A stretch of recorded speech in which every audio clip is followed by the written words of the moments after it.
من زماني تعلمت أترك الأنذال وابتعد 1000 خطوة من خطى المشبوه.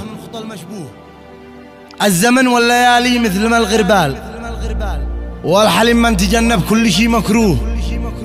والمعارك بيولد منها الأبطال، والخسائر بيولد منها المعتوه. والمواقف تبين معدن الرجال، والشدائد تروق صاحبك من هو. كلمات الشاعر يوسف شذان. يقول الفتى البداع بنبدع القصيد، وما ينطق الهاجس في بات اكتبه يدي. ومن بعد يا الهاجس ويا حرفي الفريد تبلبل ولا توقف إلى حين مرقدي. وسبحان من ياخذ ويعطي لمن يريد، ويكتب نصيب العبد من قبل يولدي. فمنهم شقي الحظ أو منهم السعيد، وربي فقط يعلم بما يحمله غدي. وما دام رزق العبد من خزنة الحميد، فما لي وللمخلوق يا نفسي يسعدي. ومش كل من قاتل ويقتل قدو شهيد، ولا كل من صلى حسبناه مهتدي.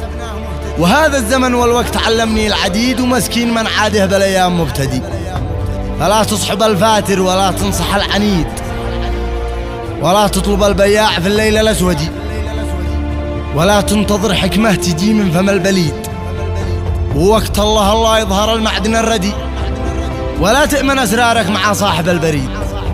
ومن هو حليم يفهم كلامي ومقصدي، شموخ الجبل يهبط إذا كان من جليد، تذوب ارتفاعاته في اليوم الأحمدي. وموت الكرامة عز من عيشة العبيد. أنا عهدي أحياء حر عهدي لوالدي، ولو كان عز القوم من يلبس الجديد، في يحرق عزيز القوم مع ما بيرتدي.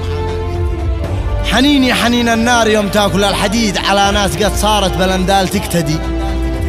سلامي من الأعماق يوصل لكل جيد، رفاقي رجال الله درعي ومسندي. وصلوا على الهادي في البال، والنشيد صلاة دائمة تخشاه في كل مولد.